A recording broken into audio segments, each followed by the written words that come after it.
My precious friend, मेरे बहुमूल्य दोस्तों, God has established a covenant between you and Him. परमेश्वर ने आपके और उसके साथ में वाचा बांधी है। In Genesis 17:7 He says, उत्पत्ति 17:7 में वो कहता है, I will establish my covenant as an everlasting covenant between me and you. तो मैं तेरे साथ तो युग युग की वाचा बांधता हूँ। तेरे साथ में ये वाचा तेरे और मेरे बीच में। This is a covenant He made with Abraham. और यही तो वाचा उसने अब्राहम के साथ बांधी थी। He said, Abraham, उसने कहा, Abraham, leave your father's home. अपने पिता के घराने को छोड़, Cut off every connection that you have उनके साथ का तेरा जो भी संबंध है उसे तू काट दे and follow me. और मेरे पीछे हो। I will be a father to you. और मैं तेरे लिए पिता होऊंगा। And where I ask you to go, just go. मैं तुझे जहां भी जाने के लिए कहूं तू बस वहां पर चले जा। Don't ask me any question. मुझसे एक भी सवाल मत पूछना। Just walk where I ask you to walk. जहां मैं तुझे चलने के लिए कहूं बस तू वहां पर चलना। Not just a short distance, ये छोटी सी दूरी नहीं, but miles and miles and miles. For days and years, He made him walk with his family. लेकिन मीलों मील कई दिनों और साल तक वो उसे अपने परिवार के साथ चलाता रहा। Just he, his wife, and his servants. बस वो और उसकी पत्नी और उसके दास। He said, I am making a covenant that you will follow me wherever I ask you to go. और उसने कहा, मैं तेरे साथ वाचा बांधता हूँ कि जहाँ कहीं भी मैं तुझे जाने के लिए कहूँ वहां पर तू मेरे साथ चलेगा। And God said, और परमेश्वर ने कहा, my part of the covenant will be. मेरे इस वाचा में मेरी जो भूमिका है वो ये होगी। Genesis 17:2. उत्पत्ति 17:2 में, You don't have any children, तुम्हें कोई संतान नहीं है, but लेकिन I will be your reward. मैं तेरा प्रतिफल बन जाऊंगा। I will be your great and exceedingly great reward. और मैं ही तेरा बड़ा प्रतिफल, महान प्रतिफल हो जाऊंगा। Yes, and I will multiply. और मैं तुझे बहुगुणित करूंगा। I'll make you a great nation. तुझसे एक बड़ी जाति उत्पन्न करूंगा। Genesis 12:2. उत्पत्ति 12:2। I will make your name great मैं तेरा नाम महान करूंगा, because you have left everything and everyone and trusted me and followed me. क्योंकि तूने सब कुछ छोड़ दिया, सभी लोगों को छोड़ा, मुझ पर भरोसा किया और मेरे पीछे हो लिया। I am making a covenant and you are making the covenant with me. और मैं तेरे साथ में वाचा बांधता हूँ, तू मेरे साथ वाचा बांध।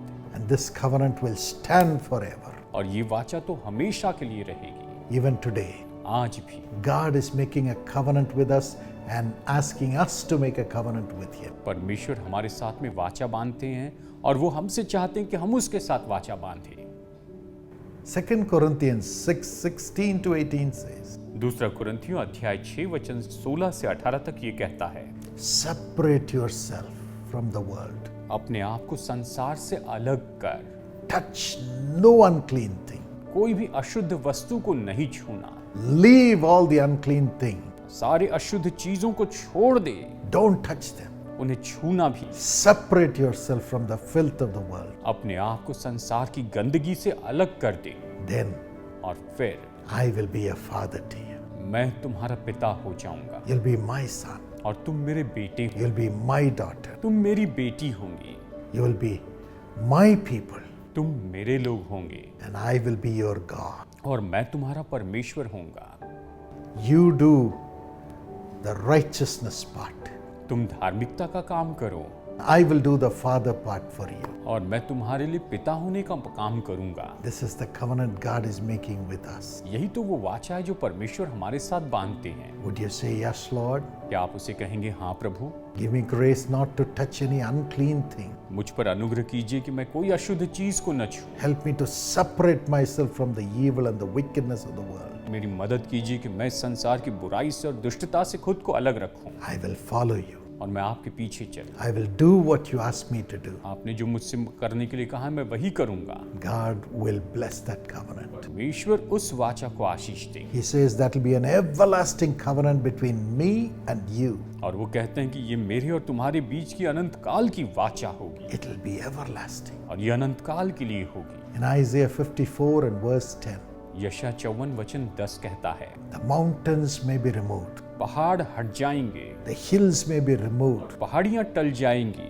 but The covenant of peace that I have made with you shall never be removed. लेकिन शांति की वाचा जो मैंने तुम्हारे साथ में बांधी है वो कभी नहीं टलेगी, And my grace will never be taken away from you. और मेरा अनुग्रह तुमसे कभी छीना नहीं जाएगा। I will protect it.